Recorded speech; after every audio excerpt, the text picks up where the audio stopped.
ராசி நேயர்களே, உங்கள் ராசிக்கு 3இல் சூரியன், 4இல் சுக்கிரன், 6இல் கேது சஞ்சரிப்பது சற்று சாதகமான அமைப்பாகும். படிப்படியான வளர்ச்சிகளை பெறுவீர்கள். ஆரோக்கியத்தில் அக்கறை எடுத்துக்கொள்ள வேண்டும். உடனிருப்பவர்களை அனுசரித்து செல்வது நல்லது.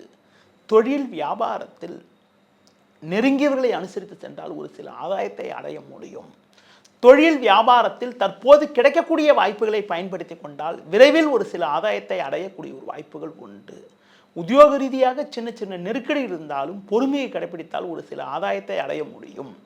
விரைவில் குரு பயிற்சி ஏற்படுவது இருப்பதால் ஒரு சில ஆதாயங்கள் உங்களுக்கு விரைவில் கிடைக்க இருக்கிறது. அதனால் தற்போதைக்கு சில நிதானத்தோடு இருந்தால் ஒரு சில வளமான பலன்களை விரைவில் அடைய முடியும். தற்போது கிடைக்கக்கூடிய வாய்ப்புகளை பயன்படுத்திக் கொள்வதன் மூலமாக அடுத்த வாரங்களில் ஏற்பட இருக்கக்கூடிய குரு பயிற்சியின் மூலமாக ஒரு சிறப்பான முன்னேற்றத்தை நீங்கள் அடையக்கூடிய ஒரு வாய்ப்புகள் உங்களுக்கு உண்டாகும்.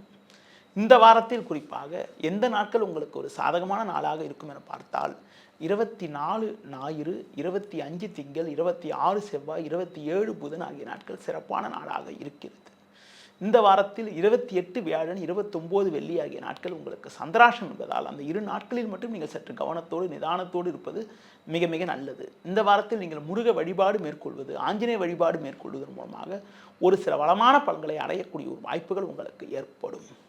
நேயர்களே, இதுவரை இந்த வாரத்திற்கான ராசி பலனை பார்த்தோம். மீண்டும் அடுத்த வாரம் சந்திக்கலாம். நன்றி, வணக்கம்.